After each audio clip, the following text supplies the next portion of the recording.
Broad daylight bullets, 2 hit, over $500,000 in exotic cars. You see Mr. Banks' arm out the window firing several shots at the victim. What happens when people think that they are not being watched? Well, this video answers exactly that, as CCTV cameras capture moments that seem straight from a Hollywood script. These incidents involve people using firearms in public places whilst forgetting that their every move is being recorded. These are people who forgot that there were cameras in public places. Camila Hicks. Surveillance video obtained by NBC6 shows the moment a rapper allegedly shoots and kills her manager in front of the Wynwood Walls back on October. As tensions rise in the world of music, conflicts can sometimes escalate to unimaginable levels. In the case of Cavani, a rising Florida rapper, her relationship with her manager took a deadly turn. It all began with a heated argument that quickly spiraled out of control. On that fateful day in the vibrant Wynwood neighborhood of Miami, Hicks found herself engaged in a heated exchange with her manager. The exact cause of the argument remains unknown, but witnesses reported that emotions were running high. The air crackled with tension as their voices grew louder, drawing the attention of those nearby. As the argument escalated, it became clear that words alone would not be enough to settle the dispute. The situation quickly turned physical, with both Hicks and her manager engaging in a violent altercation. The shocking scene unfolded in full view of the security cameras that captured every moment, ensuring that there would be no escape from the truth. The struggle between Hicks and her manager was intense, with punches thrown and bodies colliding. It was a battle fueled by anger and frustration, as two individuals who were once on the same team now found themselves locked in a dangerous confrontation. The onlookers watched in disbelief as the situation spiraled further out of control, but the violence did not stop there. As the altercation continued, another man joined in, further complicating the already chaotic scene. The addition of this third party only served to escalate the violence, pushing the situation to the brink of disaster. In the midst of the chaos, Hicks and her manager fought with all their might, each driven by their own motivations and emotions. The struggle was fierce, with no clear end in sight. It was a battle that would leave a lasting impact on everyone involved. In the midst of the heated altercation between Hicks and her manager, a chilling turn of events unfolded that would forever change the course of their lives. As the physical struggle reached its peak, Hicks made a shocking decision that would have devastating consequences. As the rapper was walking away, CCTV footage showed that she reached into her bag and retrieved a handgun. The sight of the weapon sent shockwaves through the crowd. As onlookers realized the gravity of the situation, the security cameras captured the chilling moment as Hicks's hand closed around the cold metal, a symbol of the danger that now loomed over them all. With the weapon firmly in her grasp, Hicks unleashed a barrage of gunfire, relentlessly pursuing her manager as he desperately sought cover. The shots echoed through the streets, shattering the peace and leaving a trail of destruction in their wake. The manager, already weakened from the physical altercation, was unable to evade the hail of bullets. Each shot found its mark, inflicting multiple wounds and leaving him gravely injured. The scene was one of utter chaos and terror as the reality of the situation sunk in for everyone present. As the manager's body crumpled to the ground, the full weight of the tragedy became apparent. The once promising future of the music industry was now marred by violence and bloodshed. The security footage captured the harrowing sight of a life cut short, a stark reminder of the fragility of human existence. But the shocking events did not end there. As the chaos unfolded, the second man involved in the altercation made a chilling decision of his own. Seizing the opportunity, he got into a car and deliberately rammed into Hicks, causing her to be struck with brutal force. The impact sent her sprawling, adding another layer of horror to an already nightmarish scene. With the manager lying wounded on the ground and Hicks injured from the collision, the streets of Wynwood became a haunting tableau of violence and despair. Emergency services were called to the scene, desperately trying to save the lives of those involved. However, despite their best efforts, the manager's injuries proved fatal, leaving behind a void that could never be filled. Hicks, once a rising star, now finds herself at the center of a legal storm. Following the tragic incident captured on CCTV, Hicks claimed self-defense, asserting that she feared for her life during the altercation. This claim forms the foundation of her defense as she faces charges of second-degree murder. The legal proceedings that have ensued have gripped the nation, with the world watching as the truth is sought amidst the chaos. While the security footage provides a chilling account of the events, it also raises questions about the complexities of the situation. Was Hicks truly acting in self-defense, or did her actions go beyond what was necessary to protect herself? These are the questions that the court will grapple with as they seek justice for all parties involved. As the case progresses, Hicks's attorney attorney argues vehemently that this incident is a clear-cut case of self-defense. They emphasize the fear and perceived threat that Hicks experienced during the altercation, painting a picture of a vulnerable artist who found herself in a life-or-death situation. It is a narrative that has garnered support from some who believe that Hicks's actions were justified given the circumstances. In a show of solidarity, a GoFundMe page was set up in support of Hicks, claiming that she had been assaulted multiple times by the two men involved in the altercation. This page aims to rally financial assistance for Hicks's legal defense, highlighting the belief that she was a victim herself. As the legal battle unfolds, the world waits with bated breath for the final verdict. The shocking events captured on CCTV will undoubtedly play a crucial role in determining the outcome of the case. Chef G. A prominent drill rapper and more than 30 other alleged gang members have been charged after a major takedown in Brooklyn.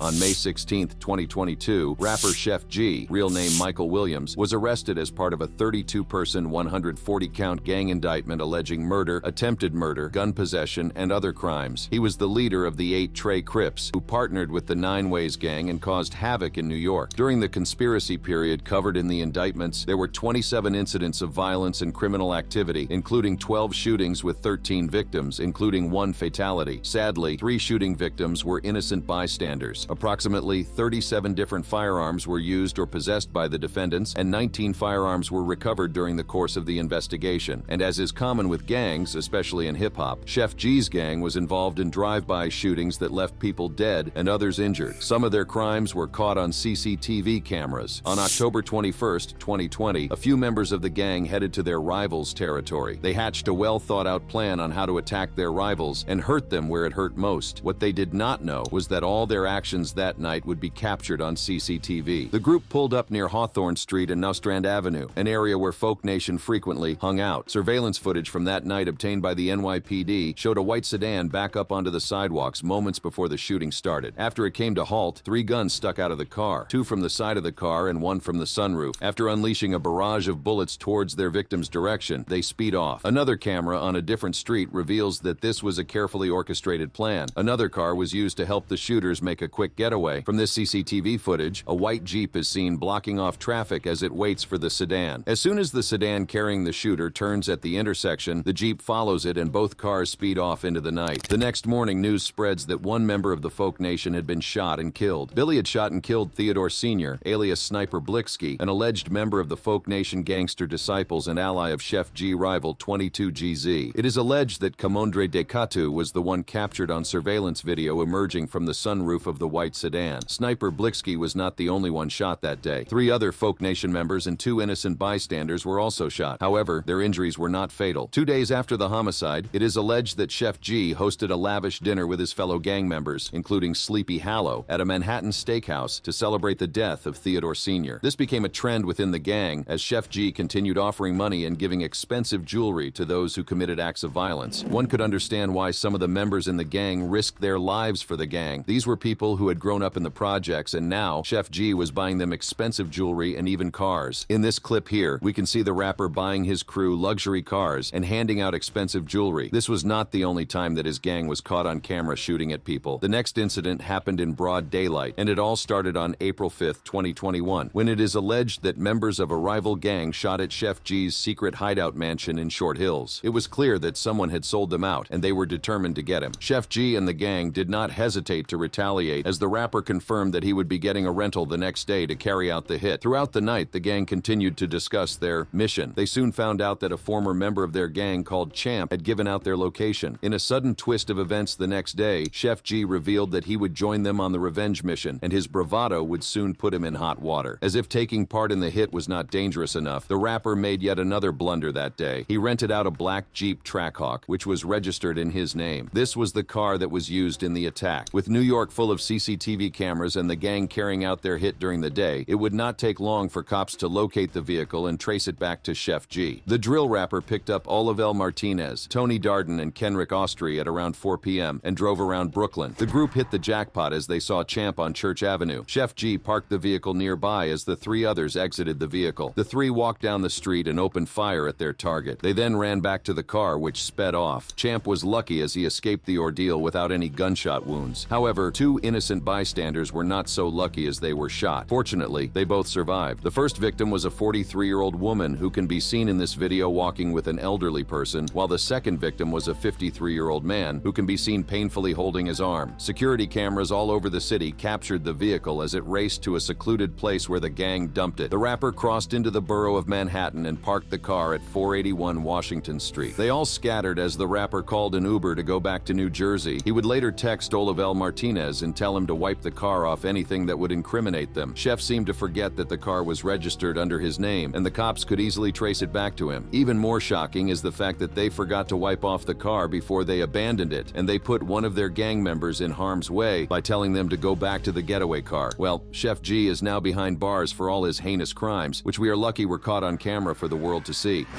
King Von. Davon Bennett, alias King Von, was involved in multiple shootings. 2 of these incidents were caught on camera. In 2019, King Von, Lil Durk, and Bezu were also arrested in connection to the shooting, and it turns out that the rappers had robbed Alexander Weatherspoon of a gold chain and $30,000 before shooting him. Apart from that, they also stole the victim's vehicle. The 2 rappers were charged with attempted murder, aggravated assault, and street gang activities, among other charges. All the evidence seemed to point to Lil Durk, from CCTV footage of him firing the weapon to witnesses on the scene, saying they saw him with a weapon. Jeffrey Churchill, a detective from the Atlanta Police Department, took to the stand where he revealed that he had spoken with a witness who was with the 2 rappers the night of the shooting. According to the female witness, a fight broke out in a car that was in front of them. She then saw Durk pull out a firearm, which forced her to run around the building where she heard shots fired. She later saw the victim in a pool of blood. However, she never saw who fired the shots. The most damning evidence against Lil Durk was CCTV footage that showed Durk's hand sticking out of the SUV and firing his weapon at Weatherspoon. You see Mr. Banks' arm out the window firing several shots at the victim.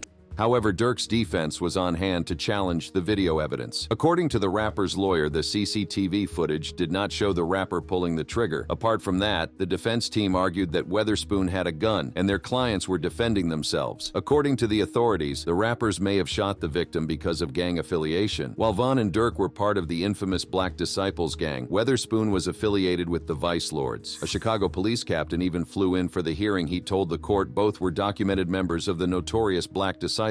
Luckily, the case was later dropped, and the rapper was cleared of all charges. At this time, Von had been killed in a tragic shooting outside a club in Atlanta. It turns out that it may have been Von who shot Alexander Weatherspoon that morning. A statement from the DEA's office revealed that Von would have been charged if he was still alive. While Durk's name was cleared by the courts, the streets did not seem eager to accept this fact. Many thought that he had either snitched on Von or passed the blame on his late friend. Since Von was not here to defend himself, Durk was let off the hook. However, with no paperwork, it is impossible to know exactly whether Durk passed the blame or snitched on Von. The next shooting saw King Von ultimately lose his life. On November 6, 2020, King Von had just left Opium nightclub after successfully releasing his first album, Welcome to O Block. His entourage, which consisted of 3 armed security guards and close to 15 of his hood guys from O Block, were ready to go back to their Airbnbs and call it a night. However, there was one problem. King Von was nowhere to be seen. Just then, King Von's manager, Jameson Francois, alias 100K Track, got a phone call from Von's DJ, who was concerned that they were alone. Turns out Von had gone to a different club, the Monaco Hookah Lounge, without security. What was the point of going to Opium nightclub with an entourage of about 25 vehicles only for you to go to another club without them? And to make matters worse, you failed to notify your manager or security regarding your whereabouts. It just did not make sense. It was unlike Von to make such security blunders. Well, Track and the rest of Von's entourage got into their vehicles and headed to the new spot. When the rest of the guys got to Von's location, the story got even more weird. Seeing that Von had a head start, everyone thought that he was already in the club. To their surprise, Von had been in the car for almost 30 minutes. Track then ordered his security to conduct routine security checks to ensure that it was safe for them to get inside. They had a look inside the club as well as the back and assured Track that everything was fine. Just as Von was about to exit his vehicle and head to the club, one of his homeboys came up to the driver's side and notified him that he had just seen fellow rapper Quando Rondo in the parking lot. In a split second, Von was out of the car and heading toward Quando's direction. Quando was now on his way to the club. Vaughn, with a few members of his crew behind him, proceeded to attack him, knocking him to the ground. Vaughn's guys joined in and started raining blows on Quando as he tried in vain to get away from his attackers. In a split second, one of Quando's homeboys, who was later identified as Lil Tim, appeared from behind their vehicle with a gun in hand and started letting off shots as everyone ran away. Vaughn was hit on his torso. According to Vaughn's manager, who was also shot in the process, everyone ran away because Lil Tim was not the only shooter that night. Lurking in the cover of darkness were two off-duty cops who started shooting towards the crowd once Lil Tim opened fire. Amidst the confusion, two of Vaughn's guys ran towards the cops' direction and were also shot dead. Lil Tim was also shot by the cops who saw him as a threat. After the dust settled, Vaughn's guys pulled up next to him and loaded him into the vehicle before speeding to the nearest hospital. Lil Tim limped into their vehicle with Quando Rondo and drove to the hospital as well. As fate would have it, the two groups ended up in the same hospital. Luckily, there was no more violence. Sadly, Vaughn passed away during surgery. When day broke, the authorities put out a statement saying, during the shooting incident, 6 men were shot during the group altercation and officer encounter. Bennett and 2 men died as a result of their injuries, and 3 were injured and are being treated at a hospital. Although Lil Tim was arrested and charged for murder, the charges were dropped as it was later determined that he acted in self-defense.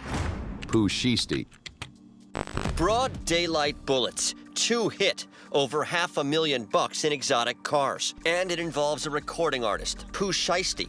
Pooh Shiesty, whose real name is Lontrell Williams, found himself facing charges related to an alleged robbery and shooting outside a hotel in Miami-Dade County, Florida. Alongside 2 other men, he was indicted by the FBI on charges including discharging a firearm during a violent crime, conspiracy, and robbery under a law regulating commerce. This incident unfolded when Williams and his associates ventured to the Landon Hotel, seeking to purchase sneakers and marijuana. However, what transpired next would shock the world and leave a lasting impact on the lives of those involved. It all began on a fateful day in Miami-Dade County, Florida. Pooh Shiesty found himself at the center of a storm of controversy. Williams, along with 2 other men, was indicted by the FBI on charges related to an alleged robbery and shooting outside a hotel. The charges included discharging a firearm during a violent crime, conspiracy, and robbery under a law regulating commerce. The incident unfolded when Williams and his associates decided to visit the Landon Hotel, not knowing that their actions would have far-reaching consequences. Their initial intention was to purchase sneakers and marijuana, but little did they know that this seemingly ordinary transaction would take a dark turn. Williams arrived at the hotel in a rented McLaren, a symbol of his success and status in the music industry. However, his intentions extended beyond just buying sneakers and marijuana. He also wanted to negotiate the rental of the luxurious car. It was a day that would change the lives of everyone involved. As Williams and his associates engaged in the transaction, tensions began to rise. What started as a seemingly innocent exchange quickly escalated into a violent confrontation.